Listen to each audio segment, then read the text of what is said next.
Welcome back. பீக்கங்காய் தோல் வச்சு சட்னி பண்ண போகிறோம். ஃபஸ்ட்டு ஒரு பீலர் வச்சு வாஷ் பண்ணி வச்சுருக்க பீக்கங்காய் தோலெல்லாம் எடுத்து வச்சுக்கலாம்.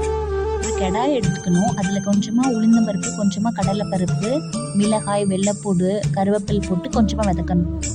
நெக்ஸ்ட்டு தோல் சீவி வச்சுருக்க பீக்கங்காயும் அதில் எடுத்து போட்டு நல்லா வதக்கணும்.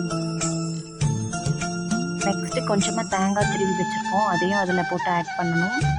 கொஞ்ச நேரம் ஆற வச்சுட்டு நெக்ஸ்ட்டு மிக்ஸி ஜாரில் சேஞ்ச் பண்ணிடலாம். ஒரு டீஸ்பூன் மஞ்சள்தூள், தேவையான அளவு உப்பு போட்டு அரைச்சி எடுத்துக்கலாம். ஒரு கடாய் வச்சு கொஞ்சமாக எண்ணெய் ஊற்றிக்கலாம். நெக்ஸ்ட்டு உளுத்தம்பருப்பு கொஞ்சமாக போட்டுக்கலாம். நெக்ஸ்ட்டு கடுகு கொஞ்சமாக போட்டுக்கலாம். நெக்ஸ்ட்டு கருவேப்பிலை கொஞ்சமாக போட்டுக்கலாம். நெக்ஸ்ட்டு அரைச்சி வச்சுருக்க பேஸ்ட்டை ஆட் பண்ணிக்கலாம். பச்சை வாசனை போகிற வரைக்கும் நல்லா கொதிக்க விடணும். இது இட்லி, தோசை, ரைஸ் எல்லாத்துக்கும் எடுத்துக்கிட்டால் நல்லா தான் இருக்கும். நீங்களும் ட்ரை பண்ணி பாருங்கள். ட்ரை பண்ணி பார்த்துட்டு எப்படி இருக்குன்னு கமெண்ட் பண்ணுங்கள். நெக்ஸ்ட் வீடியோவில் மீட் பண்ணலாம். பாய்.